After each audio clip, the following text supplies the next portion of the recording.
सूरदास की झोंपड़ी, इसमें ये पूरा पुस्तक से है जो आपकी अंतराल है उसमें से है, और यहाँ पर हम इस पाठ का सारांश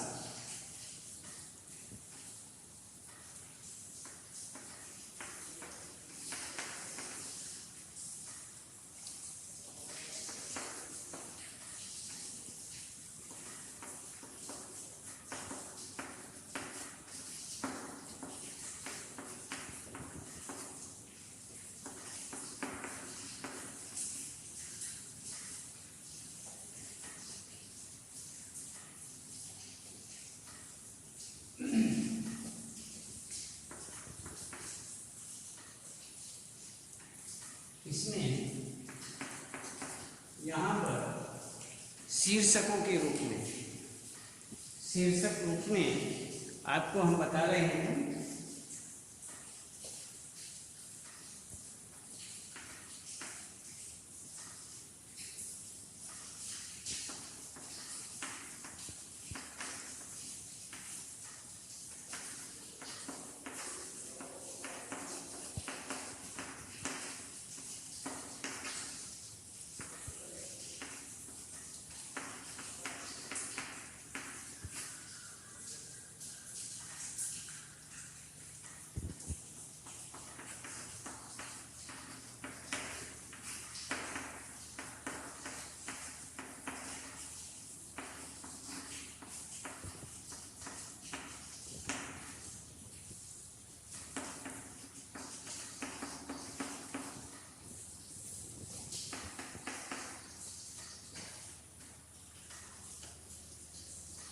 भैरव के षड्यंत्र का खुलासा,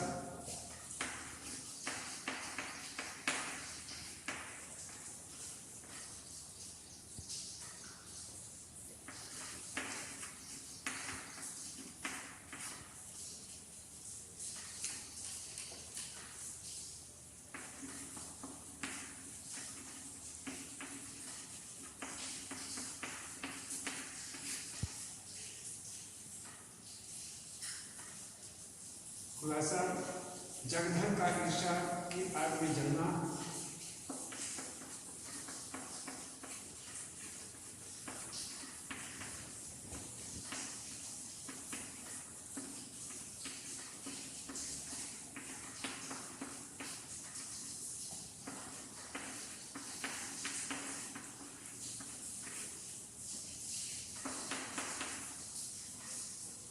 भैरव की शरारत से सूरदास को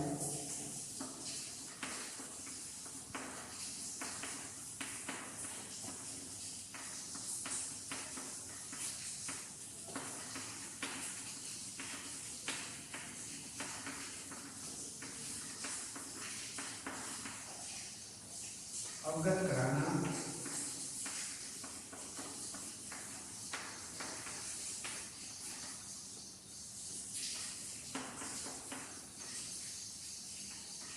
सुभागी का फिर से भैरव के साथ रहने का निर्णय,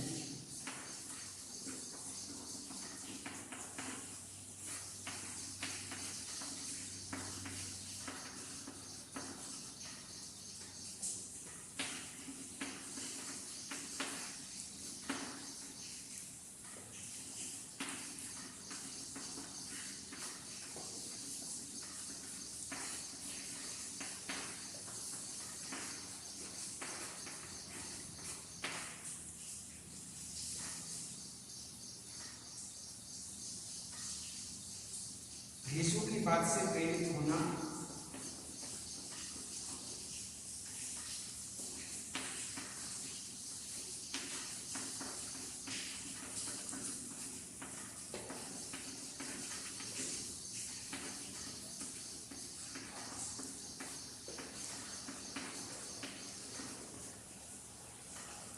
झोंपड़ी के पुनर्निर्माण का प्रण,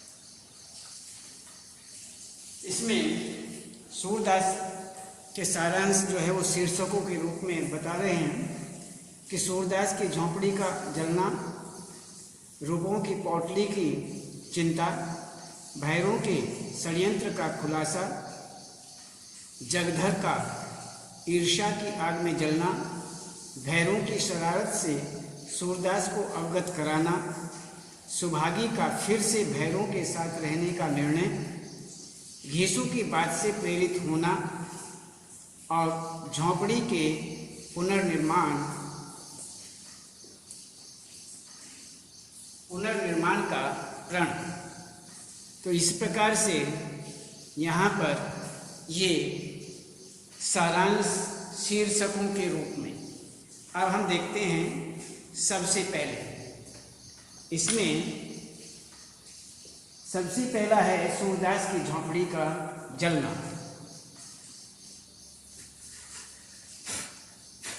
इसमें सूरदास की झोंपड़ी का जलना, सूरदास की झोंपड़ी रात के 2 बजे अचानक धूं धूं कर जलने लगती है। देखते देखते मोहल्ले भर के लोग वहाँ जमा हो जाते हैं। कुछ लोग आग बुझाने की कोशिश करते हैं तो कुछ सिर्फ तमाशबीन बने रहते हैं। सूरदास झोंपड़ी में जाना चाहता था पर लोग उसे ऐसा करने से रोक देते हैं। बजरंगी और जगधर सूरदास से पूछते हैं कि कहीं उसने चूल्हे को यूं ही जलता तो नहीं छोड़ दिया था जिसके कारण यह आग लग गई। जगधर के पूछने पर नायक राम जवाब देता है कि यदि चूल्हे को ठंडा किया होता तो दुश्मनों का कलेजा कैसे ठंडा होता। उसकी इस बात को सुनकर जगधर स्वयं पर संशय किए जाने का अनुभव करता है। उसे शंका होती है, संशय होता है, कहीं यह मेरी ओर तो संकेत नहीं है। उसकी इस बात को सुनकर जगधर स्वयं पर संशय किए जाने का अनुभव करता है। साथ ही उसके द्वारा इस घृणित कार्य का प्रतिशोध लेने के लिए कहने पर ठाकुर दीन नायक राम को समझाते हुए भी कहता है कि भगवान स्वयं ही दोषी को दंडित कर देंगे। आग बहुत तेज थी पर शुक्र यह था कि सूरदास की झोंपड़ी के आसपास वाली झोंपड़ियां सुरक्षित रहीं। आग बुझने पर सभी अपने अपने घरों को लौट गए। तो सूरदास की झोंपड़ी का जलना इस प्रकार से हुआ। दूसरा देखते हैं रूपों की पौटली की चिंता। रूपों की पौटली की चिंता। सबके चले जाने के बाद भी सूरदास वहीं बैठा रह जाता है। वह वहीं बैठा रहता है। क्यों? उसकी तो झोंपड़ी थी, उसकी झोंपड़ी में ही तो आग लगी थी, वही तो जलकर राख हो गई थी। तो इसीलिए सूरदास वहीं बैठा सोचता रह जाता है। सोचता रहा कि काश आज की रात वह झोंपड़ी में ही सोता तो झोंपड़ी में आग लगाने की किसी की हिम्मत न होती और आग लगाए जाने पर भी वह अपनी उम्र भर की कमाई के रूप में जमा किए गए रुपयों की पौटली को बचा लेता। उसका मानना था कि उसी पौटली से उसके पितरों का और उसके नाम लेवा का उद्धार हो सकेगा। उस पोटली में उसने चांदी के 500 से अधिक रुपए रखे थे। 500 से अधिक रुपए रखे हुए थे। उसने इन्हीं रुपयों के सहारे गया जाकर पितरों को पिंडदान देने की योजना बनाई थी। वह अपने पुत्र मिठुआ को ब्याहना भी चाहता था ताकि घर में बहू भी आ जाए और उसे भोजन पकाने से भी छुटकारा मिल जाए। किंतु रुपये तो झोंपड़ी के साथ ही जल गए और उसकी सारी इच्छाएं धरी की धरी रह गई। फिर भी वह सोच रहा था कि रुपये तो आग में पिघल गए होंगे, पर चांदी तो अवश्य बची होगी। इसी ही विश्वास से गर्म राख को उलट पुलट कर सूरदास चांदी खोजने लगता है, पर निराशा ही साथ हाथ लगती है और वह वहीं राख पर बैठकर रोने लगता है। अब आगे कहते हैं कि भैरों के षड्यंत्र का खुलासा। सुबह के समय सूरदास राख बटोर रहा था, तभी जगधर आकर उससे पूछता है कि कहीं वह उस पर शक तो नहीं कर रहा। सूरदास के इनकार करने पर जगधर उसकी ओर से निश्चिंत होकर सीधे भैरों के पास जाता है, क्योंकि उसी ने सूरदास को रुलाने की बात कही थी। जगधर के पूछने पर भैरों उसे बता देता है कि आग उसी ही ने लगाई थी। भैरों रुपयों से भरी पोटली दिखाते हुए यह भी कहता है कि यह मेरी पत्नी को बहकाकर ले जाने का जुर्माना है। जगधर द्वारा पोटली के विषय में पूछने पर वह बताता है कि उसे यह पोटली उसकी झोंपड़ी में मिली है, जिसमें 500 से अधिक रुपए हैं, जिन्हें उसने राहगीरों से ठग कर जमा किया है। वह कहता है शायद उसे इन्हीं रुपयों पर अभिमान हो आया था, लेकिन अब वह इन रुपयों से बिरादरी को भोज करवाएगा। इस प्रकार अब जगधर का ईर्ष्या की आग में जलना। जगधर को भैरों के साथ लगी रुपयों की पोटली देखकर उससे ईर्ष्या होने लगती है। वह भैरों को सूरदास के रुपए लौटा देने की सलाह देता है, पर भैरू भला ऐसा क्यों करता। वह सूरदास पर तरह तरह के आरोप लगाते हुए कहता है कि ऐसे दुष्चरित्र और ठग व्यक्ति के साथ कुछ भी करना पाप नहीं है। भैरों अगर उसे पोटली का आधा हिस्सा दे देता तो वह चुप रह जाता, पर ऐसा न हो सका। वह सूरदास को भैरों की करतूत बताना चाहता था।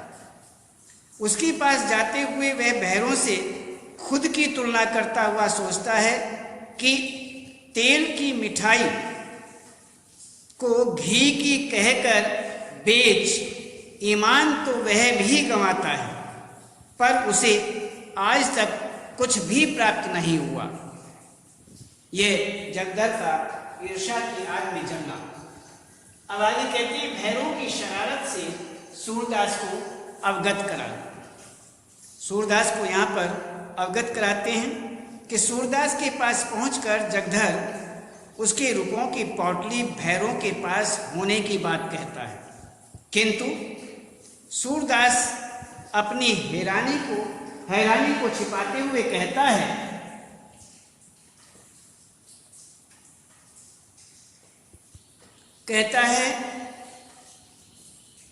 किंतु सूरदास अपनी हैरानी को छिपाते हुए कहता है कि वे रुपए मेरे नहीं किसी और के होंगे।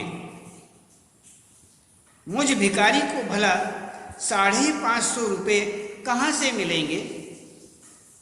दरअसल सूरदास को दरिद्रता प्रिय नहीं थी, पर एक भिखारी के धन संग्रह करने का किस्सा जग जाहिर हो वह उसे अच्छा नहीं मानता था। वह सबको ये पता लगे, संसार जाने कि भिखारी के पास इतने रुपए कहाँ से आए, तो ये न जान पाए, हंसी न हो, इस बात को छिपाने के लिए, इस बात को, यह बात उजागर न हो, इसलिए उसने कहा कि मेरे पास अर्थात भिखारी के पास इतने पैसे कहाँ से। तो यहाँ पर कहते हैं इसी ही कारण वह रूपों पर दावा नहीं करता है। जगधर द्वारा जोर दिए जाने पर भी वह उन रूपों को अपना बताने से इनकार कर देता है।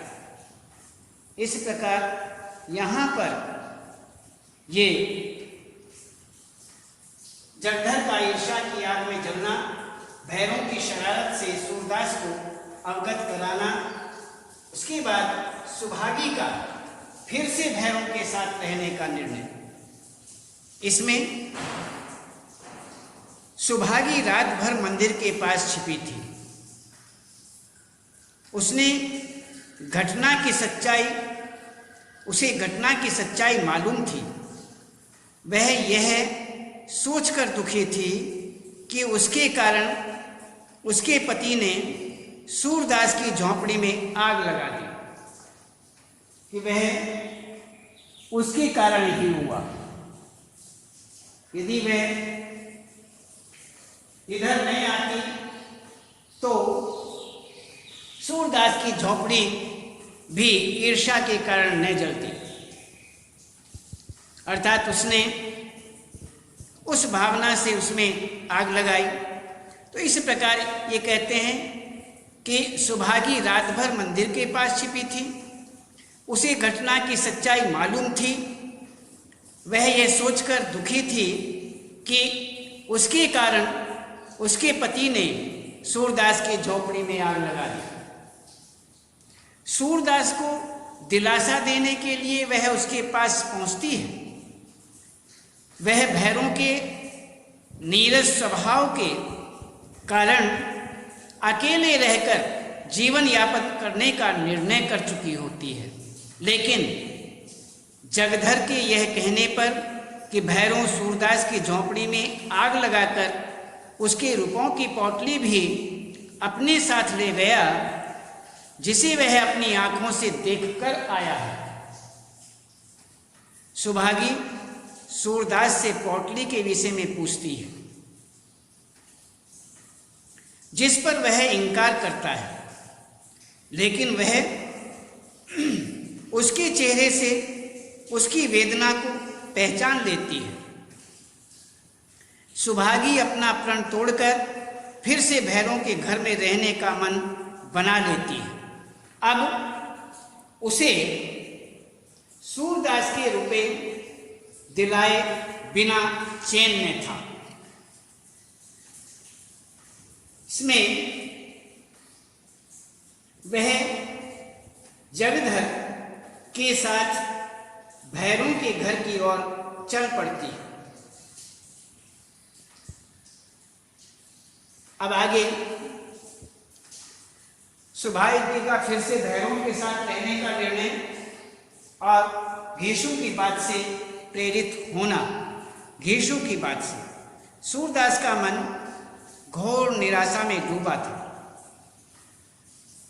घेशु का मन घोर निराशा में डूबा हुआ था। घेशु की बात से प्रेरित होना, ये यहाँ पर शीर्षक है। घेशु की बात से प्रेरित होना। तो सूरदास जो हैं वह हर प्रकार से परेशान था, निराश था। तो सूरदास का मन घोर निराशा में, घेशु का नहीं, सूरदास का, सूरदास का मन घोर निराशा में डूबा हुआ था। एक ओर वह भैरों द्वारा रुपए चुराने की बात को अपने पूर्व जन्म के कर्मों से जोड़ रहा था, तो दूसरी ओर वह सुभागी के भविष्य को लेकर भी चिंतित था कि अब वह कहाँ रहेगी, कैसे रहेगी। इसी बीच मिठुआ रोता रोता चला आता है और इस प्रकार उसका मित्र घेसु अपने घर से उसे चिढ़ा रहा था कि वह खेल में रो रहा है।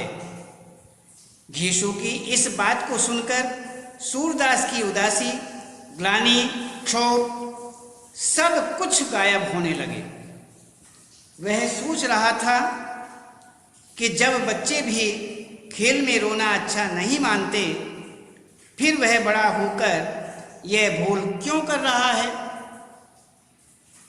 इस प्रकार घेसु की बात से उन्हें प्रेरणा मिलती है और तब वह आगे कहते हैं झोपड़ी के पुनर्निर्माण का प्रण। उसके बाद यहाँ पर झोपड़ी के पुनः निर्माण का प्रण लेता है। अगले ही क्षण सूरदास का मन आशाओं से भर गया। वह विजय श्री की खुशी के आवेग में आकर दोनों हाथों से राख को उड़ाने लगता है। देखते देखते मोहल्ले भर के बच्चे वहां जमा हो जाते हैं और वे भी इस खेल का मजा लेने लगते हैं। कुछ ही समय के बाद वह भूमि बिल्कुल साफ हो जाती है। मिठुआ के पूछने पर कि अब वह कहाँ रहेंगे, सूरदास कहता है कि वह नई झोंपड़ी तैयार करेगा। तो इस प्रकार से ये निर्णय लेते हैं और सूरदास को घेसु की बात से प्रेरणा मिलती है और उसके बाद वह निर्णय लेते हैं और कहते हैं कि अब जब मिठुआ के पूछने पर उन्होंने क्या बताया कि अब वह कहाँ रहेंगे, सूरदास कहता है कि अब नई झोंपड़ी तैयार करेगा। तो इसी प्रकार से झोंपड़ी तैयार करेंगे। तो इसी प्रकार यहाँ पर हमने आपको सूरदास की झोंपड़ी का जलना, इसमें सारांश के रूप में सूरदास की झोंपड़ी का जलना, रुपों की पौटली की चिंता, भैरों के षड्यंत्र का खुलासा, जगधर का ईर्ष्या की आग में जलना, भैरों की शरारत से सूरदास को अवगत कराना, सुभागी का फिर से भैरों के साथ रहने का निर्णय, घेसु की बात से प्रेरित होना, झोंपड़ी के पुनर्निर्माण का प्रण करना। इसी प्रकार से ये आपको बताया। इसमें अब ये आपका सूरदास की झोंपड़ी,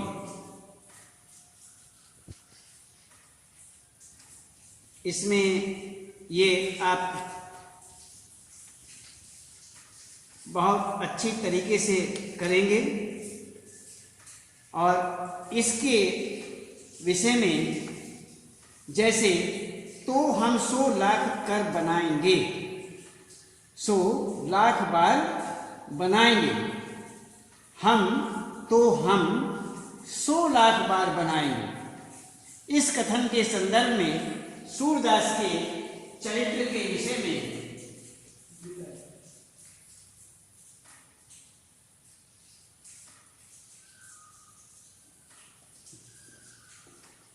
उनके पास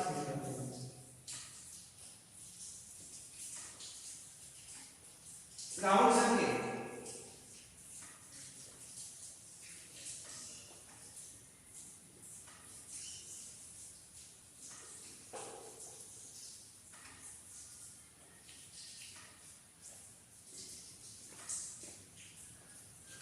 इस प्रकार से यहाँ पर ये बताते हैं कि सूरदास एक दृष्टिहीन व्यक्ति है।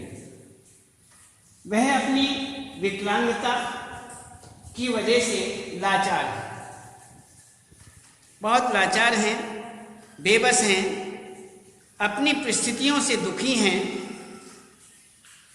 उसे शारीरिक अपंगता के कारण यातनाएं भी झेलनी पड़ती हैं, किंतु उसकी व्यवस्था, उसकी चारित्रिक विशिष्टताओं को दबा देने में असमर्थ हैं। तो उससे ईर्ष्या करने वाले लोगों की कमी नहीं है। ऐसे ही लोग उसकी झोंपड़ी को जलाकर राख कर देते हैं। झोंपड़ी को जलाने वालों के बारे में सूरदास को पता है, वे समाज के प्रभुत्वशाली लोग नहीं हैं, बल्कि दरिद्र और बेबस ही हैं, जिन्हें अपने वर्ग के एक व्यक्ति द्वारा सुखपूर्वक जीवन जीना अच्छा नहीं लगता। सूरदास ऐसे लोगों के प्रति प्रतिशोध की भावना नहीं रखता। वह सत्य तथा अहिंसा में विश्वास रखता है। सत्याग्रह उसका अस्त्र है। वह उन्हें सुधरने का मौका देना चाहता है। सूरदास पुनर्निर्माण में विश्वास रखता है। वह सहिष्णुता, आत्मविश्वास तथा जिजीविषा का प्रतीक माना जाता है। वह हिम्मत हारना नहीं जानता। तभी मिठुआ के पूछने पर कि हम कहाँ रहेंगे, वह जवाब देता है, दूसरा घर बनाएंगे। अपने प्रश्नों को आगे बढ़ाता हुआ मिठुआ जब यह पूछता है कि यदि कोई 100 लाख बार झोपड़ी में आग लगा दे तो आप क्या करेंगे? सूरदास सहज होकर कहता है, तो हम भी 100 लाख बार झोपड़ी बनाएंगे। तो इस प्रकार से यहाँ पर सूरदास जी बार बार घर बनाने का, झोपड़ी बनाने का प्रण लेते हैं। तो यहाँ पर एक हम आपको इसी प्रकार और दिखाते हैं कि यहाँ पर सूरदास चूल्हा ठंडा किया होता तो दुश्मनों का कलेजा कैसे ठंडा होता। तो नायक राम के इस कथन में निहित भाव क्या है, इस विषय में आप बताइए। तो देखते हैं, इस पर ही विचार करते हैं कि सूरदास जो हैं, सूरदास ये तो हम जान गए हैं कि सूरदास जो हैं वह दृष्टिहीन व्यक्ति हैं। भैरू तथा जगधर जैसे पड़ोसी उससे ईर्ष्या करते हैं। ईर्ष्या का कारण सूरदास का सुख के साथ जीवन व्यतीत करना है और मानवीय दुर्बलताएं, मानवीय जो दुर्बलताएं हैं, उन दुर्बलताओं से दूर रहने के कारण ही सूरदास सखी है, सूरदास बहुत सुखी है। किंतु उनके पड़ोसी मानवीय दुर्बलताओं के शिकार हैं तथा बहुत दुखी हैं। दरिद्र सूरदास अपने व्यक्तित्व के कारण अपने पड़ोसियों से अलग हैं। वह सत्य के साथ हैं, किंतु समाज के कुत्सित विचारों वाले व्यक्ति उसके दुश्मन बन जाते हैं। भैरव जो है वह सूरदास को तड़फते और रोते देखना चाहता है। जगधर की कामना है कि वह सुख से न रह पाए। एक रात सूरदास की झोंपड़ी में आग लगा दी जाती है। आग लगाने वाला भैरव उसका पड़ोसी है। भैरव ने उसमें आग लगाई थी। झोंपड़ी में लगी आग को देखने पूरा गांव जमा हो जाता है, पूरा गांव आ जाता है। जगधर भी इस भीड़ में शामिल है। वह सूरदास से पूछता है कि क्या आज चूल्हा ठंडा नहीं किया था? आज चूल्हे की जो आग है वो ठंडी नहीं की थी? तो इसी पर नायक राम जवाब देता है कि चूल्हा ठंडा किया होता तो दुश्मनों का कलेजा कैसे ठंडा होता। इस वाक्य से स्पष्ट होता है कि समाज में सुख तथा शांति से जीने वाले लोग ईर्ष्यालु लोगों की निगाहों में आ जाते हैं। ईर्ष्यालु प्रवृत्ति के लोग मौके की तलाश में रहते हैं तथा मौका मिलते ही दूसरों को हानि पहुंचाकर अपना कलेजा ठंडा कर लेते हैं। तो इस प्रकार से यहाँ पर ये चूल्हा ठंडा किया होता तो दुश्मनों का कलेजा कैसे ठंडा होता, इस कथन की पुष्टि इस प्रकार से होती है। हम इसमें आज केवल इतना ही और कल बताएं।